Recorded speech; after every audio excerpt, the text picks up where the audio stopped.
Hi everyone, and welcome to the second week of our Bless video series. And today we're on to the L of the Bless acronym, which stands for listen. And we live in a world where people find it hard to listen, myself included. We prefer to speak much of the time, and even when we're not speaking, we can simply be waiting for our turn to speak rather than really listening to those around us. And real listening is so powerful. When you know you've been heard, you know you've been loved. Or to turn it around, when people feel unheard and unknown, they feel unloved. Dallas Willard puts it this way. He says that the first act of love is always the giving of attention. And you know when you've been listened to. You just need to ask Claire in our marriage, and you'll discover that there are times when she knows that I have not been listening to her. It's not always natural for me. If I'm multitasking when trying to listen to her, then I haven't actually listened. I haven't actually given her my full attention, and things that she thinks I've heard, I haven't actually heard. It's gone in and out. And it's absolutely crucial for us in deepening relationships with those around us, in loving our neighbour well, to learn to listen well. And ultimately, we believe that as we listen well, it might open up gospel opportunities with those around us, which is what we're all wanting. Lay down the assumptions of what we think people need and actually listen to them and what's going on in their lives. Jesus was a great listener. You just need to read through the Gospels. And one passage that I want to read now is from Luke chapter 18. And it says this in verse 35. As he drew near to Jericho, a blind man was sitting by the roadside begging. And hearing a crowd going by, he inquired what this meant. They told him, Jesus of Nazareth is passing by. And he cried out, Jesus, Son of David, have mercy on me. And those who were in front rebuked him, telling him to be silent. But he cried out all the more, Son of David, have mercy on me. And Jesus stopped and commanded him to be brought to him. And when he came near, he asked him, What do you want me to do for you? He said, Lord, let me recover my sight. And Jesus said to him, Recover your sight. Your faith has made you well. And immediately he recovered his sight and followed him, glorifying God. And all the people, when they saw it, gave praise to God. So Jesus is on his way to Jerusalem, to the Passover feast. And hordes of pilgrims who have been travelling through Jericho. This was the final stop on the way to Jerusalem. So there would be crowds and crowds of people. And in all the noise and in all the crowd, Jesus hears the cry of this one blind man. Despite the disciples telling this man to be quiet, Jesus is having none of it. Verse 41, he says, What do you want me to do for you? And you might think that seems a bit of a strange and unnecessary question. It's pretty obvious, Jesus, what this man wants. He wants to receive his sight, surely. But I think it shows us something about how Jesus lived and how he related to people, that he didn't assume what people needed, what people wanted, but he loved to ask questions, and he loved to actually listen to people.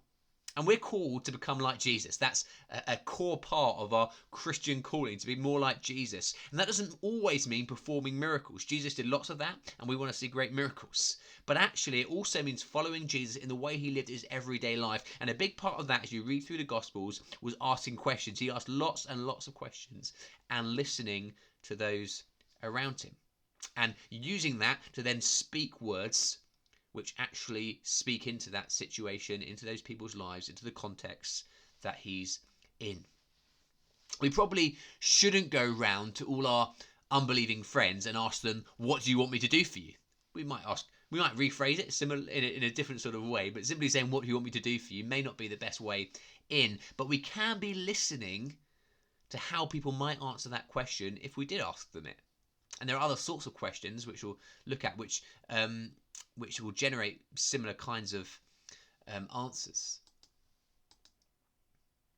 Don't assume we know what's going on in people's lives, what their needs are, but listen to them. Listen to your community, listen to your workplace, listen to your family, listen to your neighbours, listen to the hurts, the needs, the disappointments, the fears, the dreams, the hopes.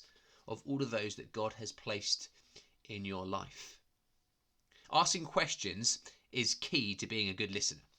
And there's 4 categories or 4 H's, if you like, of questions that it might be helpful to have in mind when we're seeking to go deeper and build relationships with our unbelieving neighbours, with those God has placed around us. The first H is history. What's their story? Ask questions that lead with curiosity, and ask questions that bring out their story. Where did they grow up? What's their background? What's gone on in their lives? Listen to those things. The second H is heart. What's your preferences? What do you enjoy doing? What are your favourite things? The third, which kind of is a bit overlapping, is hobbies. So history, heart. Thirdly, hobbies. What do you enjoy doing in your spare time? And fourthly, hurts. Discover any particular struggles in their life, either in the past or right now that they're walking through, and ask them how they're doing in those areas. Basically, it comes down to showing the people that God has placed in our lives, especially those who aren't yet believers, but everyone really, but in this context, those who aren't yet believers, that we're interested in them, that we care about them. You see, listening is an act of sacrificial love, and it's an act of humility, because it shows us we're more interested in what's going on in someone else's life than we are interested in what's going on in our life. We're more interested in what other people have to say than we are in what we have to always be saying. This is how the wisdom of Proverbs puts it in chapter 18, verse 2 and verse 13. It says this: fools find no pleasure in understanding, but delight in airing their own opinions. To answer before listening, that is folly and shame. And as well as listening to the people around us, we can also listen to the places around us. Paul travelled throughout what is now Turkey and Greece, sharing the good news of Jesus, but he didn't just do it the same way in every place. In Acts 17, he's in Athens. He's just been in Thessalonica and Berea previously, but when we get to Acts 17 and Athens, he shares the gospel very differently. Athens was the capital of philosophy. People loved sharing ideas. There was lots of idolatry in that place. And so we read this in chapter 17 and verses 22 to 24 of Acts. It says, Paul then stood up in the meeting of the Areopagus and said, "People of Athens, I see that in every way you are very religious. For as I walked around and looked carefully at your objects of worship, I even found an altar with this inscription, 'To an unknown God.' So you were ignorant of the very thing you worship. And this is what I'm going to proclaim to you. The God who made the world and everything in it is the Lord of heaven and earth, and does not live in temples built by human hands." So Paul says he's walked around and looked closely and he observed their culture, observed what they worshipped. He didn't rush in assuming he knew what they needed and what was going on in their lives and how they ticked. But he observed, he listened.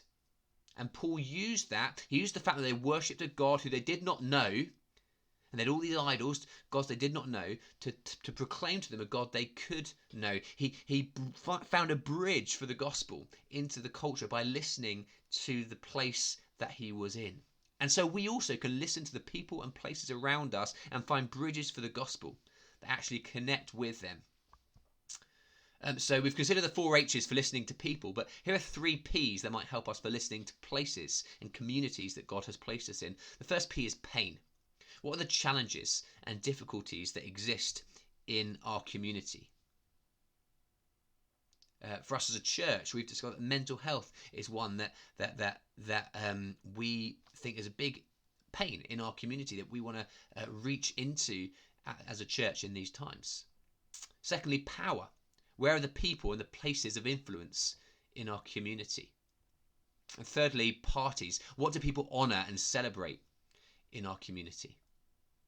Maybe for some of us, God wants to challenge us to become a greater part of our local communities, maybe joining area WhatsApp or Facebook groups or local council meetings or school governor boards or local clubs and societies. And as we get into those areas of influence and power, we can learn and listen to our communities and the heartbeat of our communities and what is going on.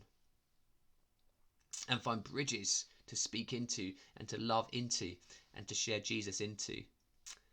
As I said last time, there's a practical tool that goes with each of these practices, blessed practices. And the tool for this practice is a load of listening questions to reflect personally on.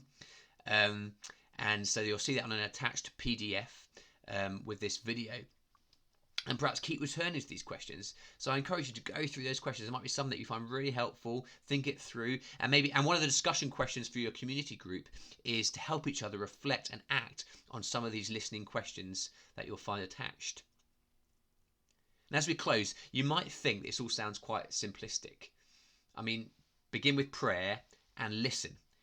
It's not particularly revolutionary, but actually, and maybe you think it lacks a bit of action. This is all quite not the action you want. Well, I think Jesus models beginning with prayer, and I think he models listening, and I think actually those things lay foundations for the more active parts which come in the next three practices, and they lay foundations in loving people and having gospel impact in people's lives. So I think they're absolutely crucial, and I'd encourage each one of us to reflect more on how we listen well as we seek to love our neighbours.